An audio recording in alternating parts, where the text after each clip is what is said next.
Sunshine Cruz makukulong na. Gretchen handang ituloy ang kaso. Magandang araw po sa inyong lahat. Narito ang pinakahuling balita sa mundo ng showbiz. Nitong mga nakaraang araw, naging usap-usapan ang pagsasampa ng kaso ng aktres na si Sunshine Cruz laban sa kapwa-aktres na si Gretchen Barreto.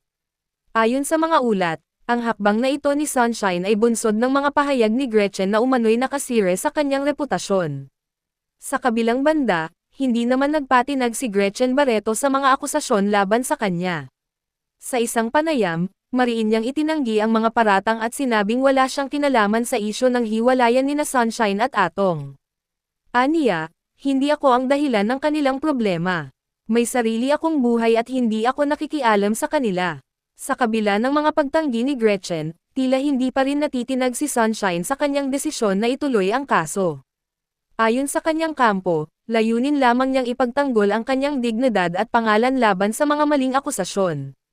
Samantala, ang publiko naman ay hati ang opinyon tungkol sa isyong ito. May mga sumusuporta kay Sunshine at sinasabing tama lamang ang kanyang ginawa upang ipagtanggol ang sarili. Mayroon din namang kumakampi kay Gretchen at naniniwalang wala siyang kasalanan sa nangyari. Ang kontrobersyang ito ay nagugat sa mga balitang may namumuong relasyon umano sa pagitan nina Sunshine Cruz at Atong Ang. Sa isang panayam, inamin ni Atong na sila nga ni Sunshine. Matapos ang pag-amin na ito, kumalat ang mga balitang nagdulot ito ng tensyon sa pagitan nina Sunshine at Gretchen. May mga ulat na nagsasabing si Gretchen daw ang nagbunyag ng hiwalayan nina Sunshine at Atong. Sa kabila ng mga kontrobersyang ito, nananatiling tikom ang bibig ni Sunshine tungkol sa tunay na estado ng kanyang relasyon kay Atong. Wala pa siyang direktang pahayag ukol dito. Ang mga tagahanga naman ng dalawang aktres ay patuloy na nag-aabang ng mga susunod na kaganapan.